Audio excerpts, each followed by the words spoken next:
Sir இதுல ஒரு ஹோல்சமா அவர் ஏற்கனவே முதலமைச்சர் தொடர்ச்சியா சொல்றது வாக்களித்தவர்களுக்கு மட்டும் இல்ல வாக்களித்தாதவர்களுக்கும் சேர்த்து நான் முதலமைச்சர்னு தான் நான் என்னுடைய ஆட்சியை நடத்துகிறேன்றாரு. அப்படி இந்த அம்மா உணவகம் உள்ளிட்ட அம்சங்களையும் தொடர்ச்சியா நடத்துவதன் மூலமாக ஒரு முழுமையான ஒரு எல்லோருக்குமான அரசியலை முன்னெடுக்கிற அல்லது நிர்வாகத்தை முன்னெடுக்கிற அப்படின்னு முதலமைச்சர் முன் வருவதா நீங்க அதை பார்க்கலையா திரு அன்வர் ராஜா? அதாவது பல விஷயங்கள் இதில் இருக்கின்றன. இப்போ நம்முடைய ஆண்டாள் பிரியதர்ஷினி அவர்கள் பேசினது, நம்ம வன்னியரசு அவர்கள் சொன்னது எல்லாவற்றுக்கும் நான் ஆங்காங்கே தொட்டு காட்டி விட்டு போய் விடுகிறேன். அவர்கள் சொல்றாங்க தாலிக்கு தங்கங்கிறது தேவையில்லைங்கிறாங்க.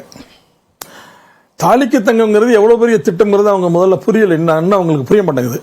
தாலிக்கு தங்கம் மட்டும் இல்ல, அதாவது ஒரு பெண் கல்வி கற்றவளாக இருந்தால், அவர் படித்தவளாக இருந்தால் 50,000 ரூபாய் நிதி உதவி பிளஸ் தாலிக்கு தங்கமும் கொடுக்கப்பட்டது. 50,000 ரூபாய் திருமண உதவி தொகையும் வழங்கப்பட்டது. ஆக மொத்தம் ஒரு சுமாராக பார்த்தால் 1,00,000 ரூபாய் ஒரு பெண் படிப்பதற்கும் திருமணம் முடிப்பதற்கும் அந்த அரசாங்கம், அம்மா அவர்களுடைய அரசாங்கம் தந்தது.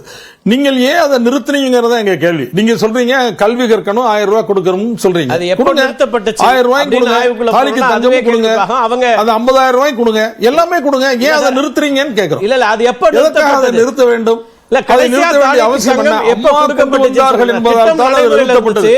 ஆனா எப்ப வரைக்கும் கொடுக்கப்பட்டுச்சுன்னு சொல்லுங்களேன் திரு அன்வர் ராஜா. இல்ல அது எங்க ஆட்சி இருக்கிற வரையும் கொடுக்கப்பட்டது. அதுல நீங்க கேட்கிற கேள்வி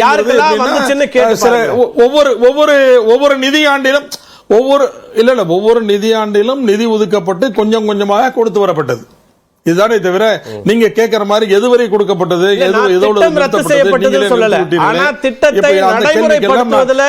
தொய்வு இருந்ததா இல்லையா, அதை நடைமுறைப்படுத்த முடியாம இருந்தோங்கிறது ஃபேக்ட் தானே இருந்தது.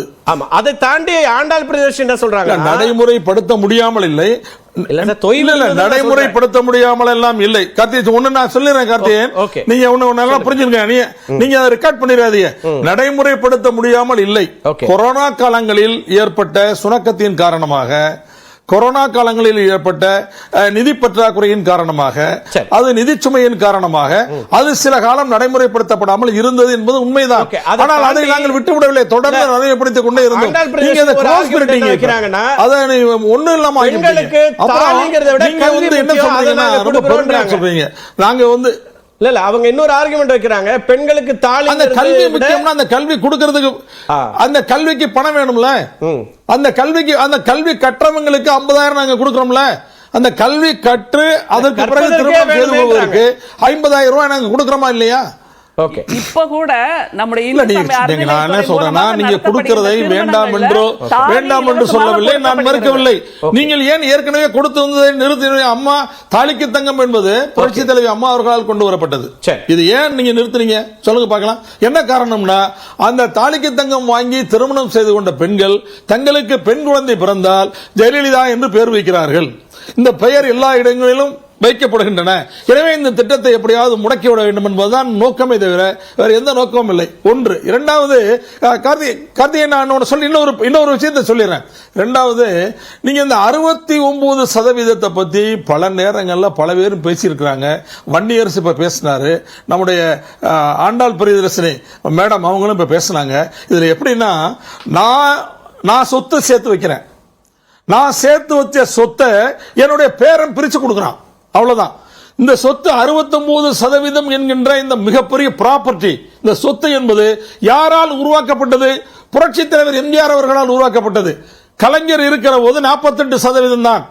48% ஒரே நேரத்தில் 20% உயர்த்தி 68% உயர்த்தி பிளஸ் 1 எஸ்டி மக்களுக்கு 1 என்று 69% இடஒதுக்கீடை கொடுத்தவர் புரட்சி தலைவர் எம்ஜிஆர். அப்படி கொடுத்ததுனால தான் கலைஞர் உள்ள புகுந்து அதுக்குள்ள இருந்து கொஞ்சம் ஆப்பையில சோத்தெடுத்து ஒரு ஆளுக்கு போட்டாரு, இன்னும் கொஞ்சம் ஆப்பையில சோத்தெடுத்து இன்னொரு ஆளுக்கு போட்டாரு, இன்னும் கொஞ்சம் ஆப்பையில சோத்தெடுத்து இன்னொரு ஆளுக்கு போட்டாரு.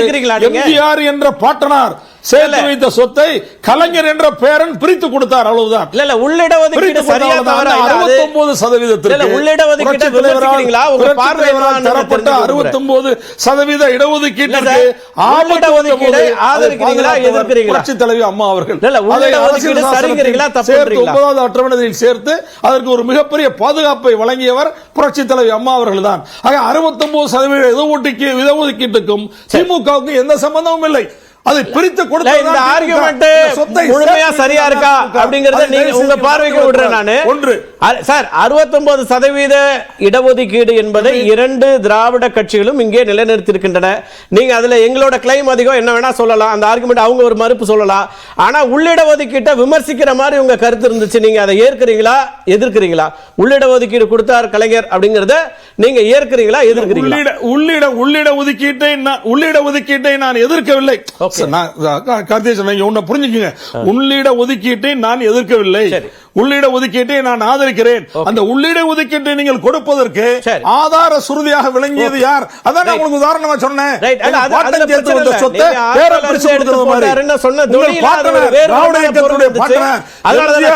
சேர்த்து வைக்கப்பட்ட சொத்து, புரட்சி தலைவி அம்மா அவர்களால் காப்பாற்றப்பட்ட சொத்து, அதை நீங்க பிரிச்சு கொடுக்குறீங்க.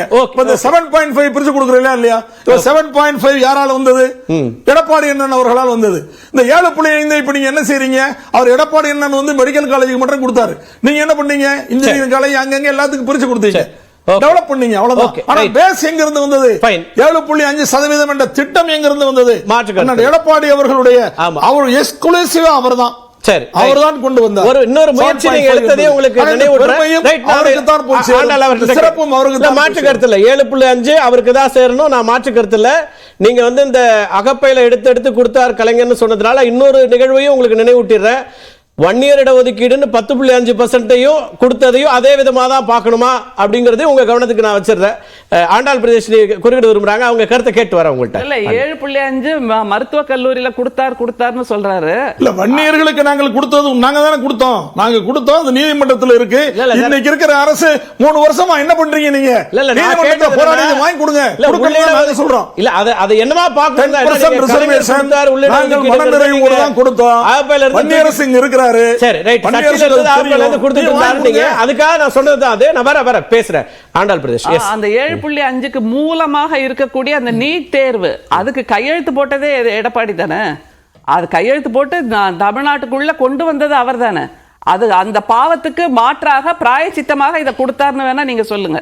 ஆனா இந்த மாதிரியான இடஒதுக்கீடு எல்லாமே நம்முடைய முத்தமிழறிஞர் கலைஞர் காலத்திலே மிக அதிகமாக கொடுக்கப்பட்டு எல்லாராலும் பரவலாக வரவேற்பை பெற்றதுங்கிறத யாராலையும் மறுக்க முடியாது. திரும்ப சொல்லிக்கலாம்.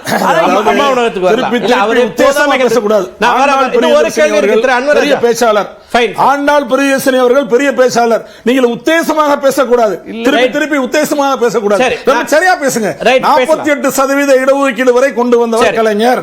48 68 ஆக்கி பிளஸ் 1 எஸ்டிக்கு என்று 69 உயர்த்தியவர் புரட்சி தலைவர் எம்ஜிஆர். அதை காப்பாற்றி கொடுத்தவர் அம்மா. சரித்திரம். அதோட சேர்த்து ஒண்ணு என்னன்னா, இதை முழுமையாக தொடர்ச்சியா ஆதரிச்சு வந்தது திமுக. அதுல மாற்று கருத்தோ ஏதோ போகல, அதுலயும் நம்ம வச்சுப்போம். அதோட நான் வரலாற்றை சேர்த்தே சொல்றேன். அதுலதான் நான் 2 பேரும் சொல்றேன். நீங்க முரண்படலாம், உங்க கிளைம் நான் மறுக்கல. இல்ல ரிசர்வேஷன் என்பது திராவிட இயக்கத்தினுடைய கொள்கை. நாங்க கொண்டு வந்தா அவங்க ஆதரிப்பாங்க, அவங்க கொண்டு வந்தா நாங்க ஆதரிப்போம்.